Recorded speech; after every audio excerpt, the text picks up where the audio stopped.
মুসলিম ওয়ার্ল্ডে হেফাজত করে দিয়েছেন কে? এই জন্য ঈমান লাগবে, ঈমানের দাম সবচেয়ে বেশি, ঠিক না বা ঠিক? জান দিব কিন্তু ঈমান দিতে রাজি, সব দিতে রাজি কিন্তু ঈমান দিতে রাজি।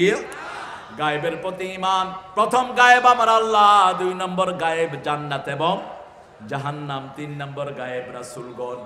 কোন নবীকে আমরা দেখি নেই আলাইহিস সালাতু ওয়াস সালাম আজমাইন, ফেরেশতাদেরকে আমরা দেখি নেই।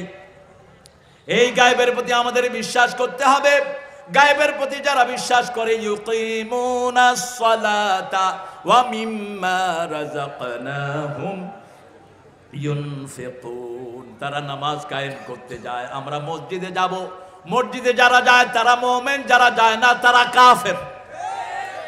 নামাজে যারা যায় তারা মুমিন, যারা যায় না তারা কি?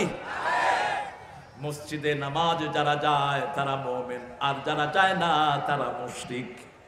রাসূল সাল্লাল্লাহু আলাইহি ওয়াসাল্লাম বলেছেন, যারা 5 ওয়াক্ত সালাতে মসজিদে যায় তাদের জন্য তোমরা ঈমানের সার্টিফিকেট দান করে দাও। ইসলাম নিয়ে কটাক্ষ করলে দুনিয়াতেও বেইজ্জতি, আখিরাতেও বেইজ্জতি। দেখেন না, একটা বেডি আমাদের দেশে ঢুকতে পারবে না, কোনোদিন পারবেও না। কি নাম? কি নাম? কোনোদিন ঢুকতে পারবে না।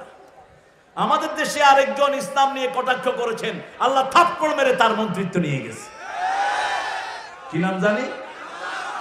সবাই মুখস্থ দেখুন। হ্যাঁ, তাকওয়া। আহারে, ইসলাম যে কি নিয়ামত। হজ নিয়ে কথা বলেছেন আরেক মন্ত্রী, আল্লাহ তাকেও থাপ্পড় মেরে বসা দিয়েছেন। খবরদার, ইসলাম নিয়ে খেলা করবা না। ইসলাম বুঝার চেষ্টা করো, নিজে মানতে পারো না, আত্মসমর্পণ করো আল্লাহর কাছে। মেয়েরা পর্দা করে, কয় তুই মোল্লা হইছ, তুই বোরকা নিছ কে? বোরকা নিবি যখন বয়স বাড়বে 50-এর পরে। আরে 60-এর পরে বোরকা নেওয়ার দরকারটা কি? 60 বছরের মা বোরকা পরে যাচ্ছেন, ওনার সাথে 22 বছরের যুবতী মেয়ে বোরকা নাই। আচ্ছা বলেন তো, কার বোরকার দরকার বেশি? আহারে, এটা বোঝা দরকার আমার মায়েদের। আপনি 60 বছর বয়সে বোরকা পরেছেন ভালো, কারণ বুড়ির জন্য কে আছে? বুড়া আছে। ওই যে কইছে, ইংল্যান্ডে দেখলাম ট্রেনের ভিতরে 2 বুড়ি বসে আছে, উল্টা দিকে 2 বুড়া। এখন বুড়ি বলছে, could you save me gentleman, could you save me?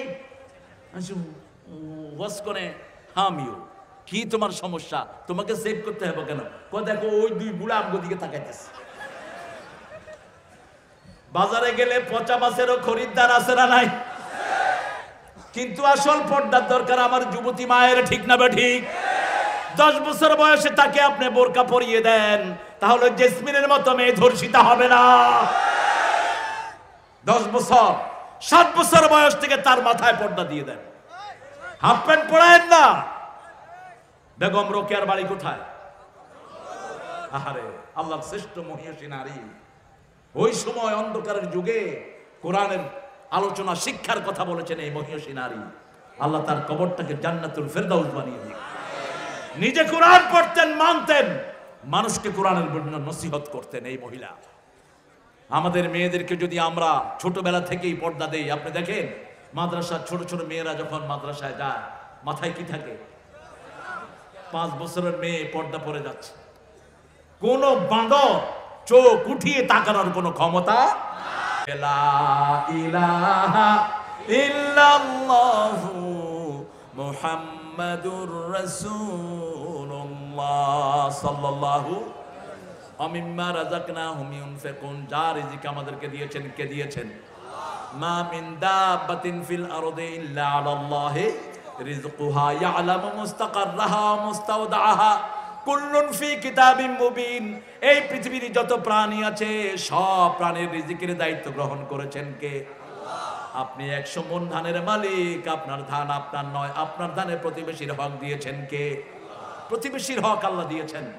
রাসূল সাল্লাল্লাহু আলাইহি ওয়াসাল্লাম আসরের নামাজ পড়লেন, পড়ে সালাম ফিরিয়ে কয়েকজনের ঘাড়ের উপর দিয়ে রাসূল দ্রুত ঘরে চলে গেলেন। মসজিদে নববীর পাশেই মা আয়েশার ঘর।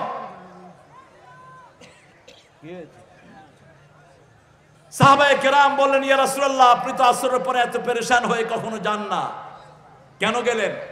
রাসূল সাল্লাল্লাহু আলাইহি ওয়াসাল্লাম বললেন, আমি সালাম ফিরানোর সাথে সাথেই মনে হলো আমার ঘরে একটা ছোট্ট স্বর্ণের টুকরা রয়ে গেছে। এই টুকরাটা থাকা অবস্থায় যদি আমি মারা যাই, তাহলে ত্রিভুবনের সর্দারের ঘরে এক টুকরা স্বর্ণের টুকরা অবস্থায় মারা গেলেন, এটা আমি বরদাস্ত করতে পারি নাই। এই জন্য দৌড়িয়ে গিয়ে আয়েশাকে বলেছি, এটা তাড়াতাড়ি আল্লাহ রাস্তায় দান করে দাও। প্রতিদিন দান করব। দান করলেই বিপদ দূর করে দিলেন কে? as-সাদকাতু তারুদ্দুল বালা। আপনি যখন কোনো বিপদের আশঙ্কা করেন, আপনার প্রতিবেশী গরিবকে দান করেন। প্রথম হলো নিকটাত্মীয়, ওয়া তালমালা আলা হুব্বিহি যাবিল কুরবা ওয়াল ইয়াতামা ওয়াল মাসাকিন। আল্লাহ বলছেন, আল্লাহর ভালোবাসায় প্রথম আপনি দান করবেন নিজের নিকটাত্মীয়কে।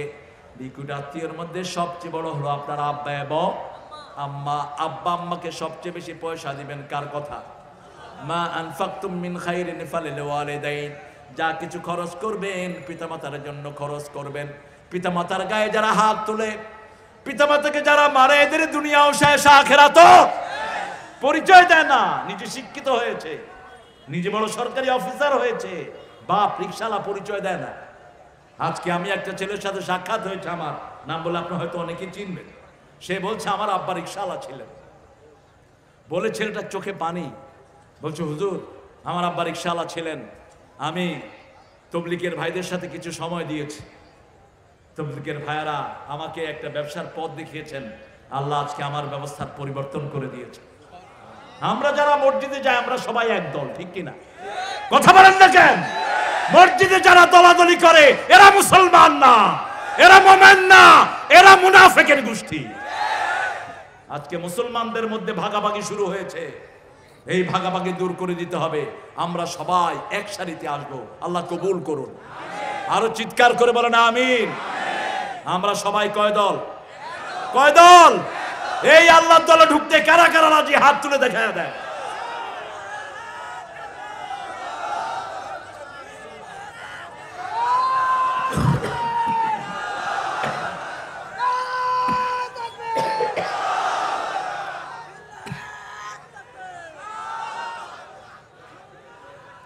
আপনারা কাহিল হয়ে গেছেন বুঝতেছি।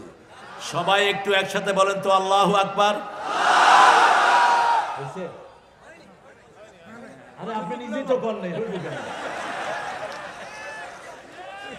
দেন আমাদের চেয়ারম্যানের নেতৃত্বে আমরা বলবো, বলেন আল্লাহু আকবার, আল্লাহু আকবার।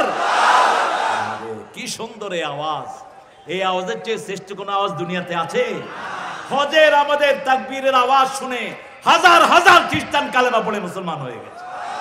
আল্লাহু আকবার, আল্লাহু আকবার, লা ইলাহা ইল্লাল্লাহু, আল্লাহু আকবার, আল্লাহু আকবার, ওয়ালিল্লাহিল লাব্বাইক, লা শারীকা লাব্বাইক, ইন্নাল হামদা ওয়ান নি'মাতা লাকা ওয়াল লা শারীকা লাক। এই দুইটা তাকবীর যখন লক্ষ লক্ষ কণ্ঠে ধ্বনিত হয়, এটার চেয়ে সুন্দর কোন আওয়াজ পৃথিবীতে আর হয় না। আজান শুনে পৃথিবীর বহু মানুষ মুসলমান হয়েছে। আমাদের পাশের দেশ ভারতে অনেক লোক আজান শুনে মুসলমান হয়ে গেছে। সেই আজানের ভিতরে একটাই ধ্বনি আমরা দেই, সবচেয়ে বড় কে? সবকিছু দান করব কার জন্য? আল্লাহ বলছেন যে কোনো কাজ করবা 10টা নেকি আমি বাড়াবো, কিন্তু যদি কিছু দান করো, আল্লাযীনা ইউনফিকুনা ফী সাবিলিল্লাহি কামাসালি হাববাতিন আমবাতাত সাবআ সানাবিল ফি কুল্লি সুমবুলাতিন মিয়াতু হাব্বা। সবগুলো দান করব 10 গুণ, কিন্তু যদি কিছু দান করো 700 গুণ আমি বাড়িয়ে দেব। ওই বীজের মতো একটা ধানের বীজ যখন লাগাও, সেটা থেকে 7টা ডালা বের হয়। কয়টা গুনবেন? এই যে এত ধান খান আপনারা, এত চাল খান, পোলাওর চাল সবচেয়ে বেশি হয় কোথায়? কথা কন না কেন? খায় আর শুধু কয় কি সুন্দর খাইলাম, আল্লাহর নামই ভুলে যায়। এরকম না দান আছে না নাই? আরে কয় খাওয়ার আগে দিয়া তুই বিসমিল্লাহ পড়, কয় বিসমিল্লাহ পড়ুক পরে, আগে খায়া লইবে না। এরপরে খাওয়ার পরে দেখে আর হজম হয় না। কারণ আজকের মেডিকেল সায়েন্স বলছে যখন কেউ আল্লাহর নাম নেয়, তার সবগুলো শরীরের অঙ্গ প্রত্যঙ্গ এগুলো রিসিভ করার জন্য তৈরি হয়ে থাকে। তার পেটে কোনো অসুস্থতা হয় না, তার কোনো ক্ষতি হয় না, সবগুলো সুন্দরভাবে সারিয়ে দেন কে? ওই যে এক লোক গরু কিনতে যাচ্ছিলেন, বড় পয়সাওয়ালা। তিনাকে একজন আলেম বললেন, ভাই কোথায় যাও? কয় বাজারে যাই। কেন? গরু কিনবো। কয় ইনশাল্লাহ। কয় ইনশাল্লাহ দরকার নাই মিয়া, পকেট ভর্তি টাকা আছে। এখন বাজারে গেছে, বাজারে দুই রকমের লোক বেশি, দালাল আর হাইজাকার, আছে না নাই? যখনই গেছে বাজারে, হাইজাকারে তার পকেটের দিকে খেয়াল করছে, আস্তে করে পকেট কাইটা টাকা সব নিয়ে গেছে। গরুর দাম টাম করে সেরেছে। এখন গরুওয়ালা বলছে এবার টাকা দেন। এখন পকেটে ঢুকাচ্ছে হাত, হাত শুধু নিচের দিকে যায়, কোনো তলা নাই। আমাদের বাংলাদেশের পয়সা যেরকম কিছু উল্লুকে খেয়ে ফেলেছে, কিছু ডাকাতের পেটে ঢুকেছে বাংলাদেশের টাকা। এই টাকা রেমিটেন্সে জমা দাও, বাংলাদেশ দুনিয়ার শ্রেষ্ঠ দেশ হয়ে যাবে। আমার পুলিশ ভাইদেরকে যদি ধরার দায়িত্ব দেওয়া হয় যে এক সপ্তাহের ভিতরে যাদের কাছে অবৈধ টাকা আছে এগুলো জমা করা হোক, দেখবেন কি সুচারুভাবে আমার ভাইরা এটা জমা করে দেয়। ঠিক তবে ঠিক, এটা সব সেক্টরের ভিতরে আছে না নাই? আরে ভাই, একটা মেডিকেলের, একটা দারোয়ান, হেলথের, সে 100 কোটি টাকার মালিক হয় কেমনি? একটা গাড়ির ড্রাইভার এরকম দাঁড়িয়ে রেখেছে, নাম হলো আব্দুল মালিক। র্যাবের অফিসাররা গেছে যখন, ওরে দেখে মনে করছে ওই মসজিদের ইমামে। আয়েশা বলল যে কার কাছে পাঠালেন? এ তো বিরাট আল্লামা। কয় এটাই ডাকাত, এটারে ধরেন। গিয়ে বলছে আপনি আব্দুল মালিক? কয় হ্যাঁ। কি হয়েছে আপনি আল্লাহ বলেন? কয় আপনি তো স্বাস্থ্য অধিদপ্তরের ড্রাইভার ছিলেন। কয় হ্যাঁ ছিলাম। কি হয়েছে বলেন? আপনি তো 100 কোটি টাকা খায়া ফেলেছেন, এখন আর কথা কয় না, এখন টুপি খুলে দৌড় দিতে। তোর দৌড়ে কি আমার র্যাবের সাথে পারবা তুমি? আমার পুলিশের সাথে তুমি দৌড়ে পারবা? এই যে একটা দারোয়া, একটা গাড়ির চালকের কাছে 100 কোটি টাকা, তাহলে বাংলাদেশের টাকাগুলো ঢুকছে কোথায়? এই টাকাগুলো যদি বেরিয়ে আসে, কোন দুর্ভিক্ষ বাংলাদেশকে স্পর্শ করবে না। এই সম্পদগুলোর ভিতরে আমাদের অধিকার আছে না নাই? প্রত্যেকটি পয়সার ভিতরে গরিবের অধিকার দিয়েছেন কে? আল্লাহ রাব্বুল আলামিন দিয়েছেন, ফি আমওয়ালিহিম হাক্কুন লিসাইল ওয়াল মাহরুম ওয়া মিম্মা রাযাকনাহুম ইউনফিকুন। আপনি রিজিক খরচ করেন, আপনার বিপদ দূর করে দিবেন কে? টাকা পেয়েছেন জানেন না? একটা পিয়নের অ্যাকাউন্টে 20 কোটি টাকা ম্যানেজার ফোন করে দিয়েছে। একটা স্কুল, আমি নাম বলবো না, স্কুলগুলো বহু স্কুল আছে অবৈধভাবে টাকা কামাই করে। একটা ছেলে ভর্তির সময় 1 লাখ টাকা নেয়, 50,000 নেয়, 30,000 নেয়, ঠিক কিনা? অন্যদিকে আমার হেফজোখানার বাচ্চার বেতন হলো 200 টাকা। 200 টাকার ভিতরে তার খাওয়া থাকা সব। কথা বল না। আমি জিজ্ঞেস করছি এক ছেলেকে, সে আমাকে ওজুর পানি আগা দিচ্ছে। আমি বললাম ওজুর পানি আমাকে আগা দিতে হবে না, আমি নিজে ওজু করব। তুমি কত টাকা দাও? কয় হুজুর 200 টাকা। কিসের জন্য? কয় 200 টাকা দিয়ে হুজুরের বেতন। তা আর কি? কয় থাকা খাওয়া সব কমিটি আমার চালায়।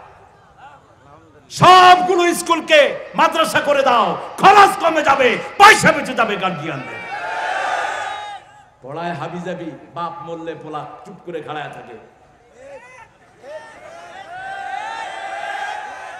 পোলারে জিজ্ঞেস করে দোয়া নাই? ক হোয়াট ইজ দোয়া? দোয়া কি? ও তো শিখছে twinkle twinkle little star how are you I wonder, up above the sky so high like a diamond in the sky। আর যখন ছোট্ট ছেলে 7 বছর বয়স মাদ্রাসায় যায়, যখনই বাপের কথা বলে, ছেলে হাত তুলে বলে রব্বির হাবহুবা কামা রাব্বায়ানি সগীরা।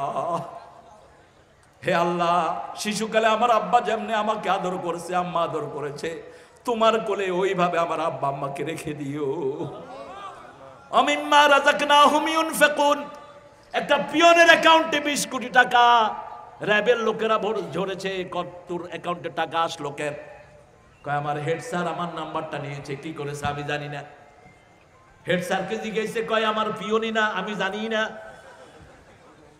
টাকা নিয়ে গেছে র্যাব, সরকারি ফান্ডে জমা দিয়েছে। এরকম একটা দুইটা স্কুল না, শত শত স্কুল আছে না নাই? কথা বলেন না কেন? একটা দুইটা প্রতিষ্ঠান না, শত শত প্রতিষ্ঠানে ডাকাত হাইজাকার লুকিয়ে আছে না নাই? ওদের টাকা এনে গরিবকে বিলি করে দেন, দুর্ভিক্ষ বাংলাদেশে কোনোদিন আসবে না। আমার দেশ সোনার দেশ, আমার দেশে সব কিছু আল্লাহ দান করেছেন।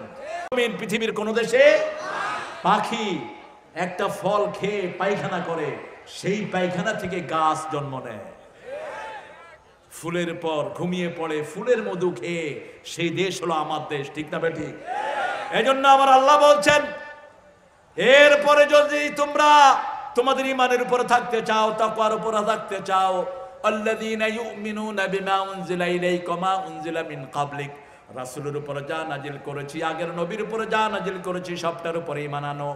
আমার নবীর বিরুদ্ধে যদি কেউ কথা বলে, আমাদের সরকার বলেছে জিরো টলারেন্স, আর আমরা বলছি তার জিহ্বা টেনে ছিঁড়ে ফেলা হবে। রাসূলের বিরুদ্ধে কথা বলে এরকম লোক এখনো আছে না নাই? কি আশ্চর্য কথা! আমরা তো কারো ধর্মের বিরুদ্ধে কথা বলি না, আমরা তো কোনো ধর্মীয় কিতাবের বিরুদ্ধে কথা বলি না, আমরা কারো দেবতার বিরুদ্ধে বলি না। আমার আল্লাহ নিষেধ করেছেন। আল্লাহ বলেছেন, লা তাসাব্বুল্লাযিনা ইয়াদুনা মিন দুনিল্লাহি ইলাহান আখার, যারা আল্লাহ ছাড়া অন্য দেবদেবীকে ডাকে ওদেরকে তোমরা গালি দিও না, তাহলে ভুলবশত তারাও তোমার আল্লাহকে গালি দিবে। তোমরা কেন আমার রাসূলকে উল্টাপাল্টা কথা বলবা? আমার রাসূলের চরিত্রের সার্টিফিকেট দিয়েছেন কে? রাসূলের বিবির চরিত্রের সার্টিফিকেট দিয়েছেন কে? সেই রাসূল সাল্লাল্লাহু আলাইহি ওয়াসাল্লামকে নিয়ে যারা অত্যুক্তি করে তারা রাসূলের বন্ধু নয়, আর যারা এই অত্যুক্তি চোখ বন্ধ করে সহ্য করে তারাও রাসূলের বন্ধু। বরং আমার আল্লাহ রাব্বুল আলামিন বলেছেন, লা ইউমিনু আহাদুকুম হাত্তা কুনা হাব্বা ইলাইহি মিন ওয়ালিদিহি ওয়া ওয়ালাদিহি ওয়ান নাসি আজমাইন, তোমাদের মধ্যে কেউ ততক্ষণ পর্যন্ত মুমিন হতে পারবে না যতক্ষণ পর্যন্ত তার বাপের চেয়ে, দুনিয়ার সকল মানুষের চেয়ে আমার নবীকে সবচেয়ে বেশি ভালো না বাসবে। উহুদের ময়দানে মা যাচ্ছেন, মদিনা থেকে উহুদের ময়দান হলো 5 মাইল দূরে। আমার মশিউর যায় খুব, ইসলামী ব্যাংকের একটা অ্যাকাউন্ট করেছে এখানে, এজেন্ট ব্যাংক, আপনারা এখানে পয়সা জমা দিবেন। এই মাহফিলের জন্য তার অনেক ভালো ভূমিকা আছে। ইসলাম আছে যেখানে আমরা আছি সেখানে। সেই মদিনা, মদিনা মুনাওয়ারা, রাসূল বলেছেন মদিনার জন্য তোমরা দোয়া করো। মদিনাতে যারা মারা যায় তাদের গুনাহ মাফ করে দিবেন কে? তবে থাকতে হবে ঈমান, থাকতে হবে কি? ঈমান। আপনি মানুষের হক দিতে হবে, বিবির হক দিতে হবে। বিবির সাথে দুর্ব্যবহার করা ইসলামের সুন্নত নয়। রাসূল বিবিদেরকে সবচেয়ে বেশি দাম দিতেন, বিবিদের সাথে পরামর্শ করতেন, বিবিদেরকে সুন্দর নামে ডাকতেন। আমি কালকে লালমনিরহাটের ভাইদেরকে ওয়াদা নিয়েছিলাম, আজকে আপনারা ঘরে গিয়ে সব বিবিদেরকে ডাকবেন লালমণি। কি ডাকবেন? লালমণি। রাসূল সাল্লাল্লাহু আলাইহি ওয়াসাল্লাম নিজের বিবি আয়েশাকে ডাকতেন লালমণি। কি ডাকতেন? লালমণি। হুমায়রার বাংলা হলো লালমণি, এটা ডাকবেন। বিবিদেরকে সুন্দর নামে ডাকবেন, রাসূলের সুন্নাহ। রাসূলের সুন্নাহ। অন্যকে নিয়ে খাবেন। রাসূল মদিনায় গিয়ে খুতবায়, প্রথম খুতবায় 4টা কথা বললেন। ইফশাউস সালাম, আতিআমুত তুআম, সাল্লু ফিল লাইলি ওয়ান নাসু নিয়াম, তাসিলুল আরহাম, তাদখুলুল জান্নাতা বিসালাম। তোমরা আরেকজনকে সালাম দাও। আগে যে সালাম দেয় তার গুনাহ মাফ করে দেন কে? তার অহংকার ধ্বংস করে দেন কে? তার মর্যাদা বাড়িয়ে দেন কে? আপনি চেষ্টা করবেন আগে সালাম দিতে। 2 নাম্বার, মানুষকে খাওয়ান। 3 নাম্বার, রাতে যখন সবাই ঘুমায় আপনি নামাজে দাঁড়িয়ে যান। 4 নাম্বার, আত্মীয়তার সম্পর্ক জোড়া লাগান। আত্মীয়তার মধ্যে সবচেয়ে বড় আত্মীয় হলেন আপনার আব্বা এবং আম্মা, তারপরে চাচা, খালা, মামা, ফুফা, এরা হলো আপনার আত্মীয়, সবচেয়ে কাছের আত্মীয়। রক্ত সম্পর্ককে যারা ছিন্ন করে তারা কখনো পুলসিরাতের পোল পার হইতে পারবে না। রাসূল সাল্লাল্লাহু আলাইহি ওয়াসাল্লাম বলছেন, যে রক্তের সম্পর্ক ছিন্ন করে, আল্লাহ হাদিসে কুদসিতে বলছেন, আমি তার সাথে রহমের সম্পর্ক ছিন্ন করে দেই। আমিম্মা রাযাকনাহুম ইউনফিকুন আল্লাযীনা ইউমিনুনা বিমা উনজিলা ইলাইকা ওয়া মা উনজিলা মিন ক্বাবলিক। উহুদের ময়দানে একজন মা যাচ্ছেন। মাকে মদিনার লোকেরা বলছে, আপনার স্বামী নাই, আপনার স্বামী উহুদে শহীদ হয়েছেন।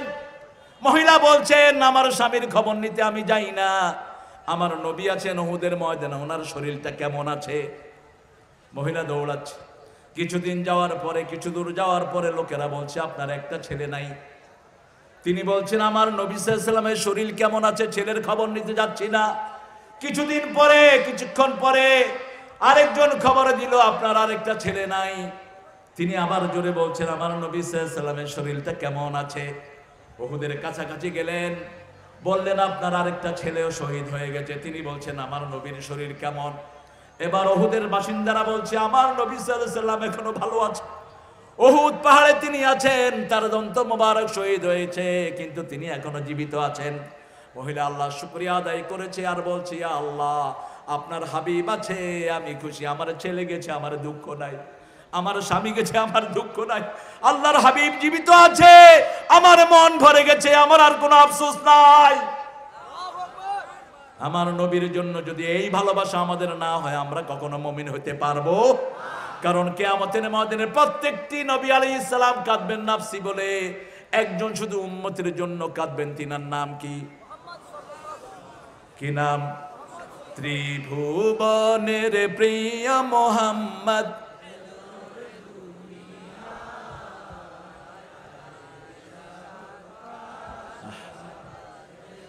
এই আপনাদের শক্তি, এই পোলাও স্টাইল খায়, এই শক্তি আপনাদের।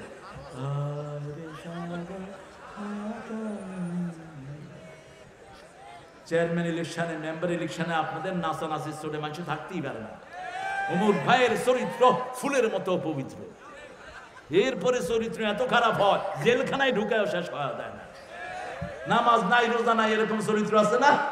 শুধু চুরি করে, আছে না নাই? তখন আমরা ভাইয়ের অমুক ভাই যেখানে, তোর ভাই গোরস্থানে, তুই কোনখানে আছে?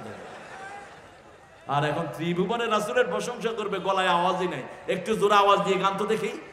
ত্রিভুবনের প্রিয় মোহাম্মদ এলো রে দুনিয়া,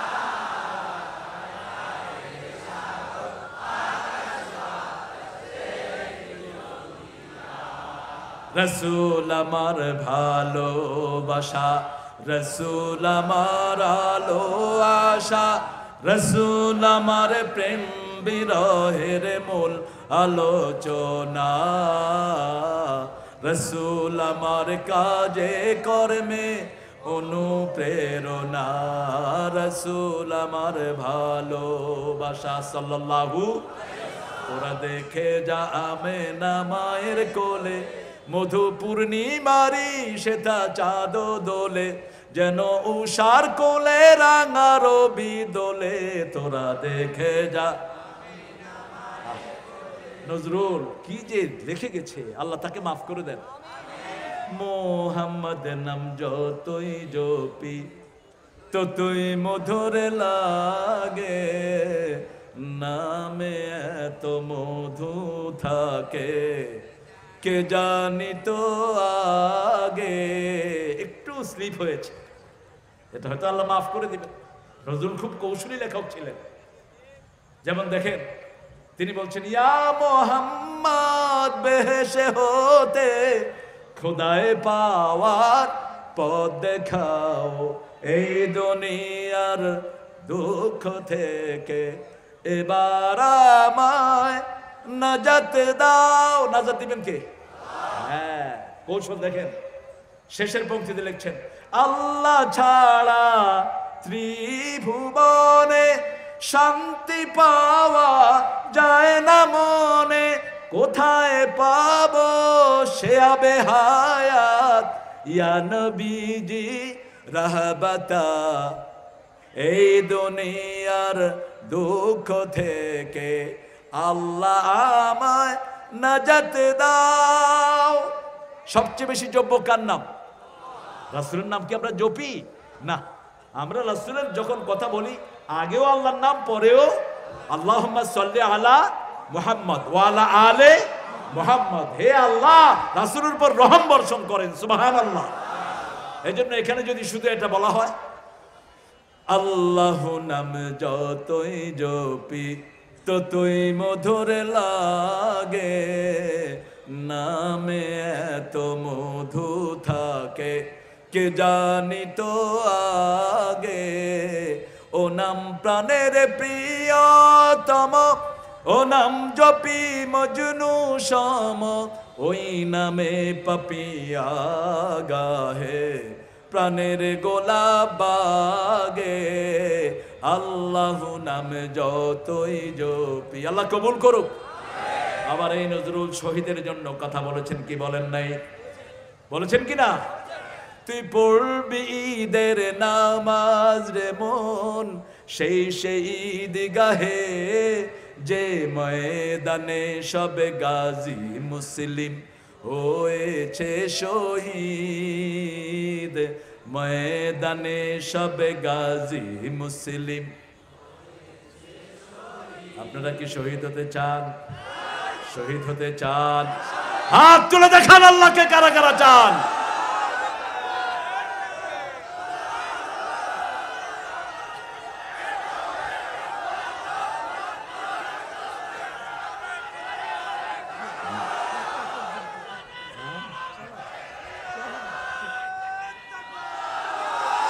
আলহামদুলিল্লাহ বলেন। এই সমাবেশ প্রমাণ করে আগামীর পৃথিবী কোরআনের পৃথিবী।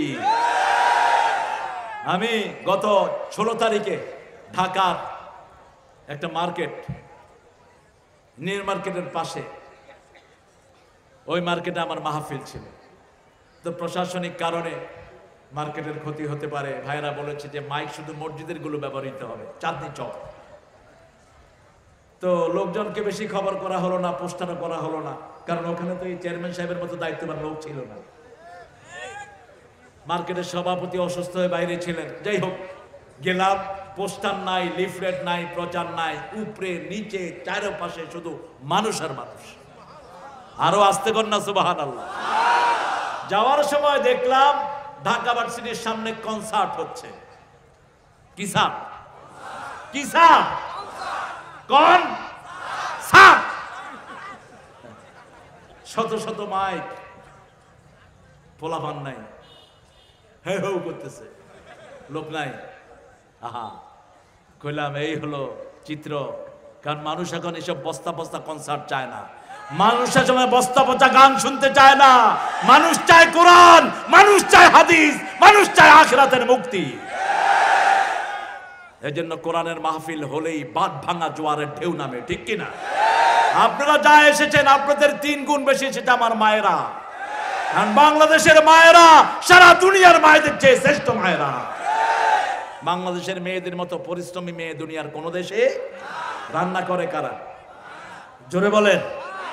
স্বামীর কাপড় ধোয় কারা? বাচ্চা পালে কারা? কিল খায় কারা? কি সুন্দর করে মিলাই করে কেমনে মারেন, কেমনে মারেন। রাসূল সাল্লাল্লাহু আলাইহি ওয়াসাল্লাম বসে আছেন, নুসাইবা রাদিয়াল্লাহু আনহু, মদিনার সবচেয়ে শ্রেষ্ঠ আনসারী সাহাবী, মহিলা সাহাবিয়া। তিনি আনসারদের মধ্যে খুব জনপ্রিয় ছিলেন খতিব হিসাবে। রাসূল সাল্লাল্লাহু আলাইহি ওয়াসাল্লামকে আয়েশা রাদিয়াল্লাহু আনহা একটা থাপ্পড় মারলেন। আয়েশা রাদিয়াল্লাহু আনহাকে মুসাইবা বললেন, হে আয়েশা, তুমি বিশ্বনবী সাল্লাল্লাহু আলাইহি ওয়াসাল্লামকে এইভাবে থাপ্পড় মারলে? রাসূল বলেন, এটা তো কিসমিস, এটা থাপ্পড় নয়, এটা মজার কথা, মজার জিনিস। আয়েশা মাঝে মাঝে আরো জোরেও মারে। সুবহানাল্লাহ কইতে ইচ্ছা করলো না? রাসূল সাল্লাল্লাহু আলাইহি ওয়াসাল্লাম বিবিদেরকে হাতে করে নিয়ে ঘোড়ায় উঠাতেন, ওটে উঠাতেন। মা সাফিয়া রাদিয়াল্লাহু আনহা বলছেন, উনি এইভাবে হাত পাততেন, তিরমিজির সহিহ বর্ণনা। ওনার হাতের উপর আমি পা রেখে কখনো কখনো আমি ওটের উপরে উঠতাম, সেই ওটের রশি ধরে টানতেন রাহমাতাল লিল। আবার যখন গোসলের সময় হতো আমি পানি ঢেলে দিতাম, সেই পানিতে গোসল করতেন রাহমাতাল লিল আলামিন। আপনার বিবি হলো আপনার হৃদয়ের সবচেয়ে কাছে। বিবির সাথে মনের কথা বলবেন, মনের কথা যেন ফেসবুকে অন্য কারোর সাথে শেয়ার না হয়, তাহলে আপনার ধ্বংস হবে সংসার, ধ্বংস হবে তোমার পরিবার। আজকে বহু লোক ফেসবুক নিয়ে পড়ে থাকে। সৈল্লার পোলা কইল্লা 3 জনও চিনে না ফেসবুক। কিসের ফেসবুক? আমি তো নিজে ফেসবুক চালাই না। তবুকে 3000 হয়ে গেছে, তবুকের ময়দানে 3000 কে আঘাত করেছে। ফতে মক্কায় 10,000 হয়ে গেছে। ফতে মক্কায় আঘাত করেছে, এখন সারা বিশ্বে 125 কোটি লোক পড়েছে লা ইলাহা ইল্লাল্লাহু মুহাম্মাদুর রাসূলুল্লাহ সাল্লাল্লাহু। এবার 5ম নম্বরে আল্লাহ বললেন, অবিল আখিরাতি হুম ইউকিনুন, আখিরাতের প্রতি ইয়াকিন রাখবে। ইয়াকিন মানে চোখে দেখে বিশ্বাস। আইনুল ইয়াকিন, ইলমুল ইয়াকিন, হকুল ইয়াকিন। কিয়ামতের ময়দানে প্রত্যেকটা মানুষকে দাঁড়াতে হবে কার সামনে? আতিহি ইয়াউমাল কিয়ামাতি ফারদা, একা একা দাঁড়াতে হবে। কার হুকুম? ওমা হুম আনহা বিগাইবিন, কিয়ামতের ময়দান থেকে অনুপস্থিত থাকার ক্ষমতা কারো। এই সরকার যখন চোর ডাকাতকে ধরা শুরু করলো, অধিকাংশগুলো পালাই গেল পাশের দেশে, ঠিক কিনা? ক্যাসিনোদেরকে যখন ধরা শুরু করলো তারাও পালালো। কিন্তু কিয়ামতের ময়দানে পালানোর কোনো উপায়, পালানোর কোনো উপায়? কোন হাতের টাকা ঘুষ খেয়েছিস হাত সেই কথা বলে দিবে। কোন জায়গায় রেখেছিলাম মাটি বলবে। ইয়াউমাইযিন তুহাদ্দিসু আখবারাহা, মাটি বলে দিবে আমার পেটে ঘুষের টাকা রেখেছে, উঠাও। হাত বলে দিবে আল্লাহ এই হাত দিয়ে দরিদ্র মানুষের উপর আঘাত করেছে, এই হাত দিয়ে জমির আইল ঠেলেছে, এই হাত দিয়ে ব্ল্যাক মার্কেটিং করেছে, বর্ডারের মাল অবৈধভাবে সরিয়েছে, এই হাত দিয়ে বিবির গায়ে হাত তুলেছে, সিগারেটের আগুন জ্বালায় বিবির গায়ে, এরকম বেয়াদব আছে না নাই? যৌতুক গ্রহণ করেছে। সেই দিন মানুষ বলবে আইনাল মাফার মানে হাদাল কিতাব লা ইউগাদিরু সগীরাতান ওয়ালা কাবীরা, ভাগার জায়গা কোথায়, পালানোর জায়গা কোথায়? ছোট্টখাট্ট কোনো কাজ আমার আমলনামা থেকে বাদ পড়লো না। ومن يعمل مثقال ذرة خيرا يره فمن يعمل مثقال ذرة شرا يره। আল্লাহ বলছেন যারা মানির আসুন নামলা, বালুর মাথার উপরে যেই বালুটা উড়ে খালি চোখে দেখা যায় না, এটার নাম জাররা। এত ছোট পরিমাণ ভালো কাজও আপনার চোখের সামনে এনে দিবেন কে? আবার খারাপ কাজও চোখের সামনে এনে দিবেন কে? এজন্য অগোচরেও কোনো খারাপ কাজ করবেন না। রাসূল বলছেন সাল্লাল্লাহু আলাইহি সাল্লাম, যারা প্রকাশ্যে ভালো কাজ করে গোপনে খারাপ কাজ করে, এরকম লোক আছে না নাই? গোপনে বাজে ছবি দেখে আছে না নাই? কথা কন না কেন? বাচ্চাদেরকে প্রাইভেট পড়ানোর কথা নিয়ে বাচ্চা শ্লীলহানি করে, এরকম বেয়াদব আছে না নাই? রাসূল বলেছেন এদের প্রকাশ্য কাজগুলো আল্লাহ ধ্বংস করে দিবেন। যারা গোপনে অপকর্ম করে রেগুলার, এদের প্রকাশ্য সওয়াবগুলো আল্লাহ ধ্বংস করে দিবেন। খবরদার, আমিম্মা রাযাকনাহুম ইউনফিকুন ওয়া বিল আখিরাতি হুম, আখিরাতটা চোখের সামনে রাখবেন। তাকিয়ে দেখেন মদিনার দিকে, রাতের অন্ধকার, স্বামী বাড়ি নেই, স্বামী গেছে বিদেশে। আমাদের দেশে অবশ্য স্বামীরা বিদেশে যায় না, দিনাজপুরের স্বামীরা খুব ভালো।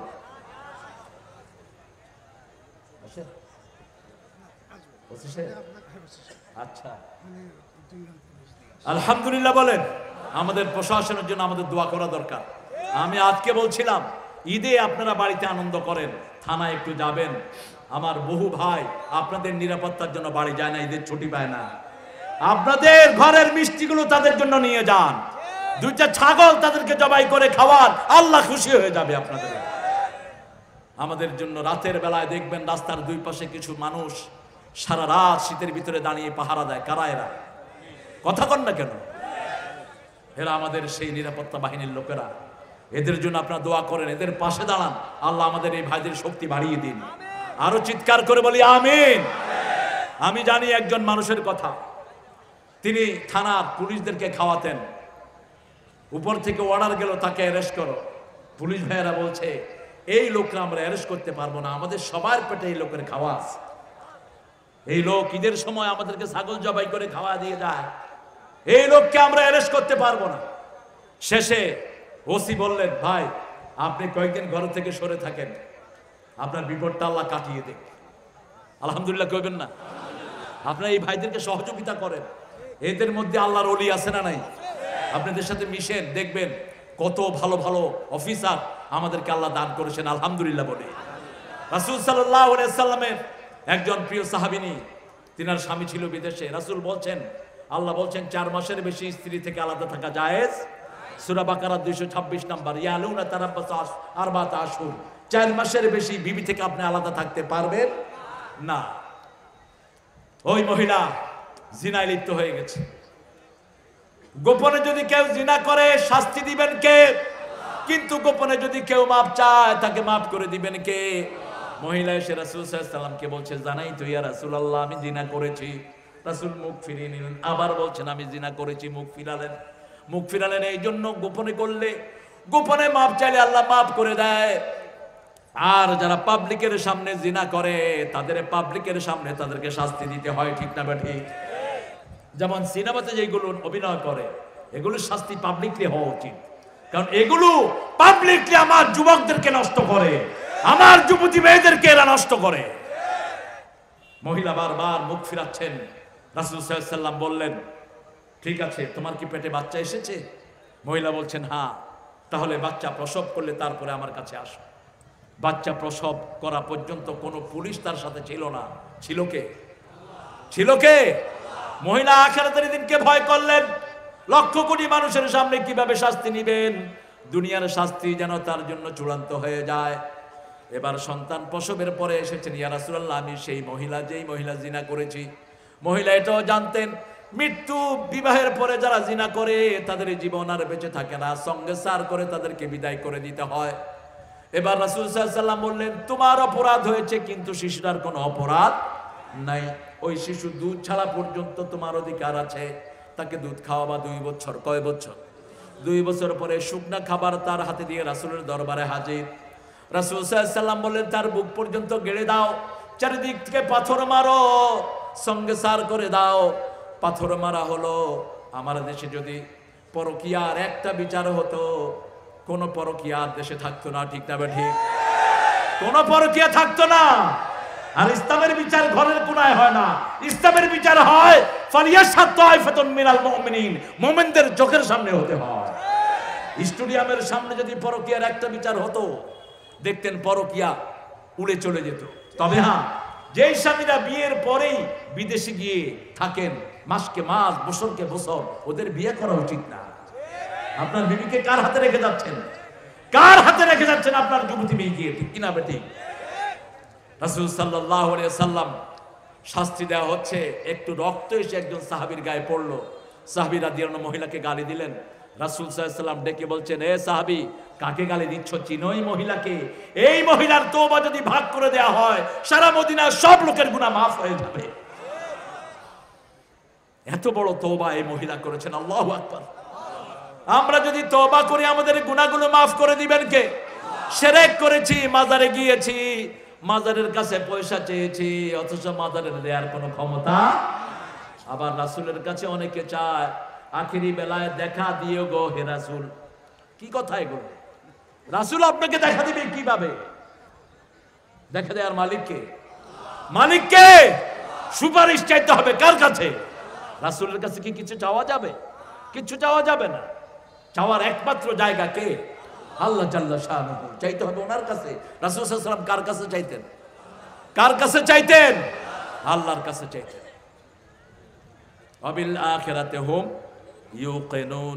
আপনি গোপন অন্ধকার রাতে কি করেন, সবকিছুর হিসাব আছে কার কাছে? সে আল্লাহ বলছেন, এই 5টা কাজ যারা করবে, উলাইকা আলা হুদাম মির রাব্বিহিম ওয়া উলাইকা হুমুল মুফলিহুন। এই 5টা কাজ যারা করবে তারা হেদায়েতের উপরে থাকবে, তাদের দুনিয়াও সফল, আখিরাতও। আল্লাহ আমাদেরকে সফলতার মুখ দেখিয়ে দেন, বলেন আমিন। আমরা সফলতা যেখানে আমরা আছি, ঈমান আছে যেখানে, সফলতা আছে। সফলতা আছে যেখানে, ঈমান আছে সেখানে। এই জন্য ঈমানের জন্য যদি জীবনের শেষ রক্তবিন্দু দিতে হয়, আমরা সেটা দেওয়ার জন্য রাজি আছি না নাই? আমরা আমাদের মুসলমানদের ঐক্য নষ্ট করব না। মুসলমানদের গুণ হলো 3টি। কয়টি? এই 3টা গুণ যার মধ্যে থাকবে, তার কোনো দোষ নিয়ে আপনি কথা বলবেন না। প্রথম গুণ, কিবলাকে মানে। দ্বিতীয় গুণ, জবাই করে আল্লাহর পদ্ধতি অনুযায়ী। তৃতীয় গুণ, নামাজ পড়ে। যারা মসজিদে যায় তারা আমার বন্ধু, যারা মসজিদে যায় না তারাই আমার দুশমন। যারা সালাত পড়ে তারা আমার বন্ধু, ঠিক না ঠিক? এই সালাতীদেরকে আমরা এক করি। আমরা যেন ছোটখাটো মাসলা নিয়ে আমার ভাইয়ের বিরুদ্ধে কখনো ফতুয়াবাজি না করি। আমাদের মুস্তাহাবের ভিতরে যত ঠেলাঠেলি, ফরজের ভিতরে আমাদের মধ্যে কোনো গন্ডগোল নাই। কেউ কি বলেছে মাগরিবের নামাজ 7 রাকাত? বলেছে কেউ? মাগরিবের নামাজ কয় রাকাত? 3 রাকাত ফরজ। কয় রাকাত? এই ফরজের মধ্যে কারো কোনো সন্দেহ? সুন্নতগুলো আমরা সুন্দর আদায় করি। শুধু একটু ঠেলাঠেলি হয়, হাত বাঁধবো কোথায়? আরে ভাই, হাত না বাঁধলেই কি? আপনি হাত বাইদেন না, আপনি এমনি দাঁড়ায় থাকেন। মক্কা শরীফে গিয়ে দেখবেন কিছু লোক এমনি দাঁড়ায় থাকে। দেখলাম এরকম করে দাঁড়ায় রয়েছে। আমি চিন্তা করলাম কি ব্যাপার, আমাদের দেশে এত হাত নিয়ে ঠেলাঠেলি, এরা দেখি হাত বাঁধেই না। বললাম হাত বাঁধো, কয় তোমারটা তুমি বাঁধো। ইমাম মালিক রাহমাতুল্লাহ আলাইহির লোকেরা হাত বাঁধতেন না, এভাবে দাঁড়াতেন তারা সলাতে। তাদের সলাতো হয়ে যাবে। আমরা এই 5টা গুণ অর্জন করব। প্রথম, গায়েবের প্রতি ঈমান। তিনি কে? তিনি কে? আল্লাহ। যা কিছু চাইবো কার কাছে? আল্লাহর কাছে। আপনারা আল্লাহর কাছে বেশি চান দেখেই উত্তরবঙ্গের নিয়ামত সবচেয়ে বেশি। বাংলাদেশকে গত 27 বছর শাসন করছে কোথায়? উত্তরবঙ্গ। উত্তরবঙ্গ, দুইজনই উত্তরবঙ্গের বধূ, দুইজনই উত্তরবঙ্গের কি বধূ। উত্তরবঙ্গই দেশটা চালাচ্ছে, আলহামদুলিল্লাহ বলি। উত্তরবঙ্গের বরকত বেশি। সেই উত্তরবঙ্গের লোকেরা সবচেয়ে বেশি ইসলামের জন্য জানও দিতে পারে, ঠিক না ঠিক? আমরা একটা কথায় একমত, ইসলাম আছে যেখানে আমরা আছি। আমার প্রতিবেশীর হক আমি আদায় করব, আমার বিবির হক আদায় করব, বিবিকে পর্দায় রাখবো, মেয়েকে পর্দায় রাখবো। গায়েবের প্রতি ঈমান। 2 নম্বর নামাজ কায়েম করা। নামাজ কায়েম হলেই সমাজ থেকে সব পাপ দূর হয়ে যাবে। কার কথা? আল্লাহর কথা। ইন্নাস সালাতা তানহা আনিল ফাহশাই ওয়াল মুনকার ওয়া লাযিকরুল্লাহি আকবার। আল্লাহ রাব্বুল আলামিন বলছেন, উতুমা ইউহামিনাল কিতাব, যা কিতাব দিয়েছি সেটা তেলাওয়াত করো। আকিমিস সালাত, নামাজ কায়েম করো। ইন্নাস সালাতা তানহা আনিল ফাহশাই ওয়াল মুনকার। নামাজ আছে যেখানে অপবিত্রতা নাই, সেখানে নামাজ আছে যেখানে রহমত বেশি। 3 নম্বর মানুষকে দান করব। 4 নম্বর রাসূলের উপর ঈমান আনবো।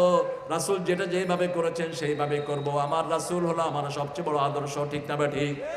5 নম্বর আখিরাতকে চোখের সামনে রাখবো। যা কিছু করি দাঁড়াতে হবে কার সামনে? তবে একটা দোয়া যেন সব সময় করি, পড়েন আল্লাহুম্মা আল্লাহুম্মা হাসিবনি হিসাবাই ইয়াসীরা। আল্লাহুম্মা হাসিবনি হিসাবাই ইয়াসীরা। বড় সুন্দর করে আমার নজরুল এটার উত্তর দিয়েছেন। রোজ হাসরে আল্লাহ আমার করুণা বিচার, আল্লাহ করুণা বিচার। বিচার চাহে না তব দয়া চাহে এ গুনাহগার, আল্লাহ করুণা বিচার। আল্লাহু আকবার। আল্লাহ বলছেন, তুমি আমার কাছে যা চাইবা তাই দিব তোমাকে। উদুনি আস্তাজিব লাকুম, ডাকো সাড়া দেব। আমরা মনে করি কত কিছুই তো চাইলাম। দারোয়ান ছিল এক জায়গায়, দারোয়ানকে তার মালিক বলল, তুমি দেখি নামাজ পড়ো না। কয়, আল্লাহর কাছে চাইছি বাড়ি, আল্লাহ দিছে আমারে কুড়ে ঘর। চাইছি গাড়ি, দিছে ভাঙা সাইকেল। কেমনে আল্লাহর ডাকতাম? ওই মালিক বলল, আমি তাকে 500 টাকা দিলাম। এরপরে সে বলছে, আল্লাহ আজকে আমারে 500 টাকা দিয়েছে, আজকে নামাজ পড়া যাবে। তো এখন আমরা অনেকে চেয়েছি, কিন্তু হিসাব যখন মিলে নেই, চাওয়া ছেড়ে দিয়েছি। এরকম লোক আছে না নাই? রাসূল সাল্লাল্লাহু আলাইহি ওয়াসাল্লাম বলেছেন যে যা চাইলা মনে করতে পারবা না। আল্লাহ জিজ্ঞেস করবেন, কি কি চেয়েছিলে? মানুষ বলবে, আল্লাহ তোমার কাছে বাড়ি চেয়েছি, গাড়ি চেয়েছি, সুন্দরী নারী চেয়েছি, সম্পদ চেয়েছি, জমি চেয়েছি, বালাখানা চেয়েছি। কি কি পেয়েছো আল্লাহ? কিছু বলতে পারবে? ছোটবেলা থেকে আমরা মৃত্যু পর্যন্ত যা দোয়া করেছি কারোই সব মনে নাই, ঠিক না ঠিক? আল্লাহ বলবেন, ডান দিকে তাকাও। জান্নাতি ডান দিকে তাকাবে, দেখবে জন্ম থেকে বুঝ হওয়া থেকে নিয়ে মৃত্যু পর্যন্ত যা চেয়েছে সব আল্লাহ জান্নাতে সাজিয়ে রেখেছে। সেজদায় পড়ে বলবে, আল্লাহ দুনিয়াতে যা দিয়েছেন তা না দিলেই ভালো হতো, তা না দিলেই ভালো হতো। আল্লাহ রাব্বুল আলামিন বলবেন, যা চেয়েছিলে সব নিয়ে এখন জান্নাতে চলে যা। এই দুনিয়া ভোগের জায়গা নয়, এটা ত্যাগের জায়গা, ঠিক না ঠিক? যার সম্পদ যত বেশি তার দুঃখ দুঃখ। বাংলাদেশের একজন শ্রেষ্ঠ পয়সালা মারা গেলেন করোনায়। বলছে, আমার সব সম্পদ নিয়ে কেউ যদি আমার একটু শান্তি দিত। সব সম্পদ নিয়ে যাও। সেই হসপিটালে পড়ে আছে, তার বউ তারা দেখতে যায় নাই, তার ছেলে মেয়ে কেউ যায় নাই। চায়না থেকে ডাক্তার এনেছে, mister Sen, mister bang, Sen bang can com doctor আছে চায়না থেকে। চায়নার ডাক্তার না এনে যদি মসজিদের নববীর ইমাম আনতা, তাইলে হয়তো কিছু লাভ হইতো। ইমামদেরকে যদি পয়সা দিতা, ইমামরা আল্লাহর কাছে দোয়া করতো, হয়তো তুমি ভালো হয়ে যেতা। আমাদের মাহফিলে বহু প্রমাণ আছে, লোকেরা দোয়া চেয়েছে, আল্লাহ লোকদেরকে সাফা করেছেন, ঠিক না বেটি? এই যে দেখেন, আমাদের সভাপতি, আমাদের চেয়ারম্যান, আমাদের প্রধান অতিথি আমাদের কাছে দোয়া চেয়েছে। দোয়ার চেয়ে বড় নেয়ামত আর কিছুই। আমার ফারুক উমরা যাচ্ছেন, রাসূল সাল্লাল্লাহু আলাইহি ওয়াসাল্লামকে গিয়ে বলছেন, ইয়া রাসূলুল্লাহ আমি উমরায় যাব। রাসূল বলছেন, হে ওমর, লা তানসানি ফি দুআইক আশরিকনি ফি দুআইক, হে ওমর তোমার দোয়াতে আমাকে শামিল করে নিও, তোমার দোয়া থেকে আমাকে বাদ দিও না। ওমর কেঁদে ফেললেন আর বললেন, ইয়া রাসূলুল্লাহ আমার কাছে আপনি দোয়া চেয়ে আমাকে যত বড় করেছেন আল্লাহ আপনাকে আরো বড় করে দিবেন। মানুষের কাছে দোয়া চাইতে হবে। আমরা কার কাছে দোয়া চাইবো? আমার ভাইয়ের কাছে চাইবো, আল্লাহর কাছে সবচেয়ে বেশি চাইবো, ঠিক কিনা? আমার ভাইকে বলবো, ভাই আমার জন্য দোয়া করেন, আল্লাহ আমাদের সবাইকে কবুল করুন। এই 5টা গুণ আমরা অর্জন করব। রাসূলের আনুগত্যে কোনো শরীক নাই।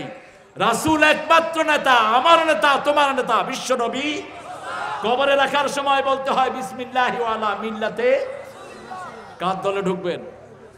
কার দলে ঢুকবেন? জীবদ্দশায় রাসূলের দল করতে রাজি আছেন তো? আরেকবার হাত তুলে দেখায়া দেন।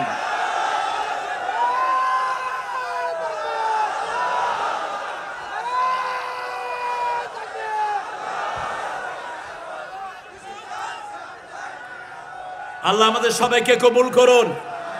এই যে ভালোবেসে আমরা সব একত্রিত হয়েছি, বাকি জীবন যেন এরকম ভালোবেসে আল্লাহ সালাত আদায় করতে পারেন, আল্লাহ তৌফিক দান করুন।